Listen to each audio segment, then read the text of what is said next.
The Trump administration is now fully funding the SNAP food program for November. A court this evening just upheld a judge's order to do so, but the administration is now asking the Supreme Court to step in. Joining us now to discuss, we have Democratic Strategist Mally Smith and Republican Strategist Katie Frost. Good to have you both with us again. Mally, let's start with you. The Justice Department says that this is a crisis caused by Congress and can therefore be solved only by congressional action. Could the judge be overstepping his power in making the executive branch pay for the SNAP benefits? No, the court has clearly stated that it is legally obligated for them to use the emergency funding they have to fulfill the SNAP program's obligations to hungry Americans. It is incredible that the Trump administration is trying to inflict pain on hungry families instead of negotiate with Democrats to extend the ACA healthcare subsidies. It is clear that President Trump would rather let families starve than work with Democrats to lower healthcare costs. And let's be clear, this is part of a broader economic plan by the Trump administration. President Trump's tax bill cuts Medicaid by 10 million Americans and cuts SNAP benefits by 3 million people.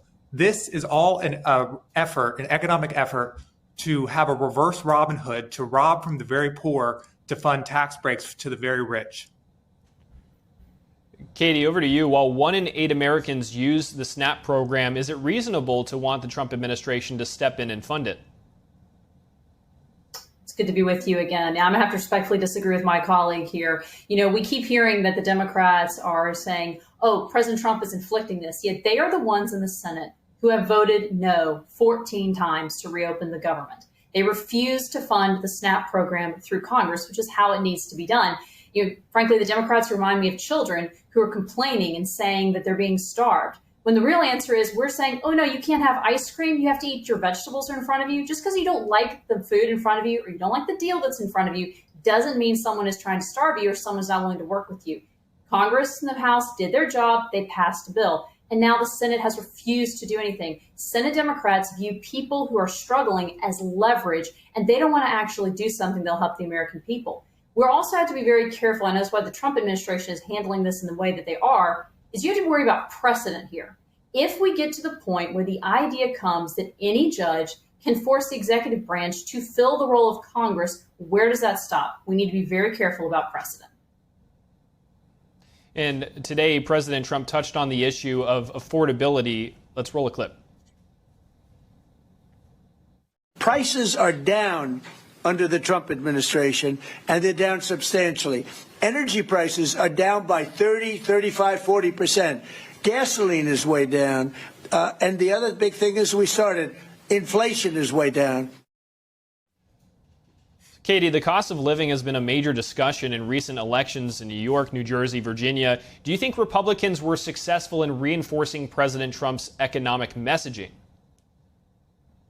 When I look at the elections in New Jersey and Virginia, first of all, those are two very blue states. And if the Republicans had won the White House and won the governorship in Virginia, it would have been the first time something like that had happened in no time once in 25 years. It hasn't happened in New Jersey since 1986. So it would have been quite the bucking the trends for them to do that.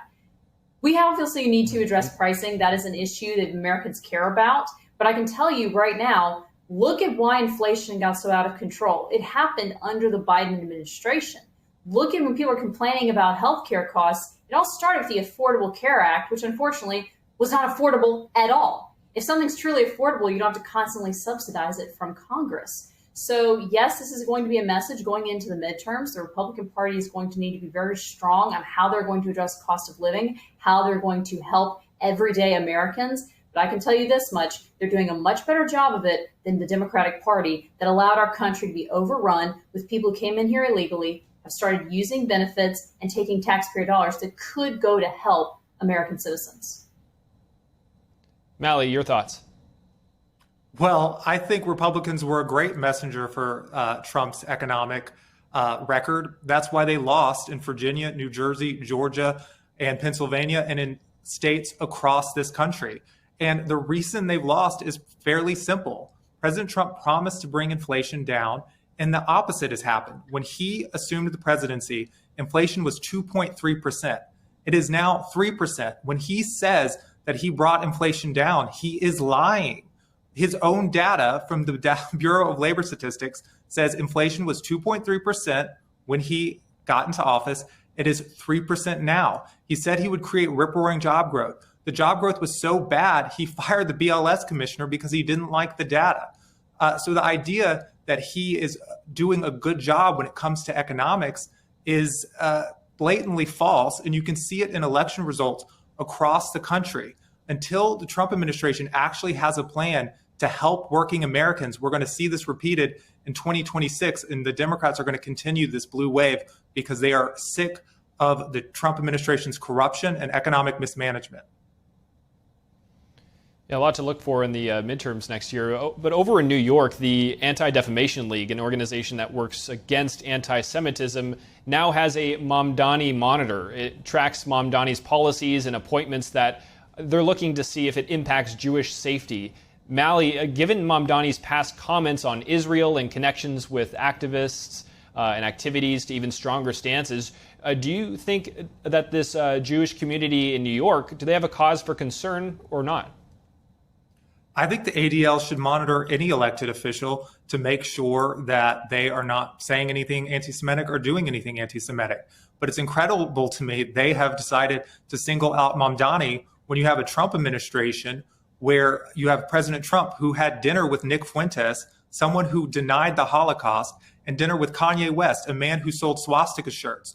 We know from text messages released to Politico, young Republicans call themselves affectionately Hitler behind the scenes. They wonder why they get called a fascist when they playfully refer to themselves as Hitler.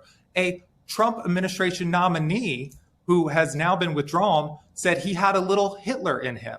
So if we are going to be looking at anti-Semitism, I would think the ADL would be interested at the president in power to make sure his administration is held accountable for their anti-Semitic actions.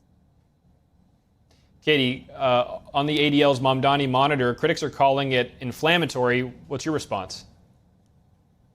Well, I don't believe it's inflammatory. I believe that Zohran Mamdani is going to be a disastrous mayor for the city of New York. I believe he's going to put not only Jewish lives at risk, but he's going to put the safety of every New Yorker at risk. He's already talked about the fact that he's going to decriminalize misdemeanors. What is that going to do to lower crime? By just legalizing the crime, miraculously he thinks the stats are going to go down? But let's be very clear. There is an anti-Semitism problem in the Democratic Party. The reason Governor Josh Shapiro, who arguably would have been a phenomenal VP pick for Vice President Harris, was not chosen is he was singled out, and he was the only candidate that had a website out attacking him, genocidejosh.com. Zohran Mamdani refuses to condemn globalize the Intifada. He refuses to condemn radical rhetoric that calls for the killing of innocent Jews. So when we say, you think it's inflammatory to track these things, it absolutely needs to be tracked. And I would just humbly submit to my colleague here that there is a big difference between talking to someone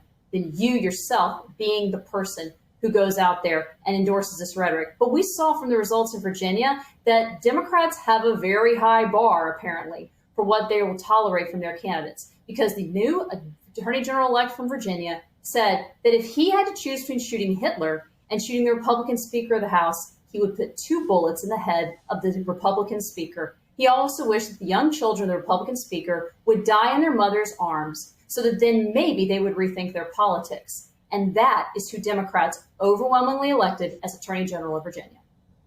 It's incredible to me that the Democratic Party is the anti-Semitic party when Jewish voters predominantly support Democrats, and we have the most Jewish elected Democrats in Congress. And Josh Shapiro, as you mentioned, is an elected Democrat. So no, we are not anti-Semitic. And again, no comment on the young Republican text messages where y'all affectionately call each other Hitler. Katie, your response? I'll gladly respond to that. First of all, you say y'all, trying to throw people as a Georgian girl. I understand the meaning of y'all, so I appreciate you not trying to lump every single Republican in on that group chat. I'm sure you've seen some of your friends say things that you would not want to be associated with as well. Number one. Number two, yes, Governor Shapiro is an elected Democrat. But as what happened proved, there is a ceiling for someone who is of the Jewish background in the Democratic Party because he was not allowed to be selected as vice president because your party was Al Gore a nominee? Is Al Gore a nominee? Is Al Gore not Jewish? Al Gore is not Jewish. It was his running mate, Joseph Lieberman, senator from Connecticut, who was Jewish, and they actually moved the vice presidential debate to honor his observance of the Sabbath. That is who I think you're trying to refer to. Josh Shapiro is Jewish, and he's not allowed to be selected. Let's get into the government shutdown now. We're now in day 38. Democrats have rejected another Republican-backed bill to keep the government open. Some of them said that they're skeptical of whether Trump will compromise on health care and stop laying off federal workers.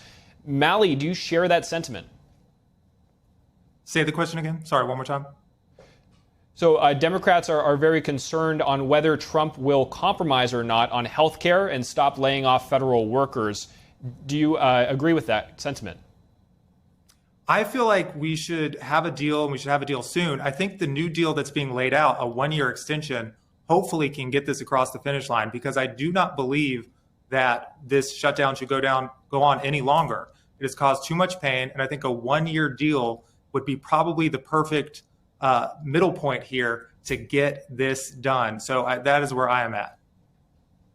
And Katie, Senate Minority Leader Chuck Schumer on that proposal, pitched that proposal today, that one-year extension on Obamacare, urging Republicans to vote with Democrats on health care. Do you think Republicans will budge on that issue?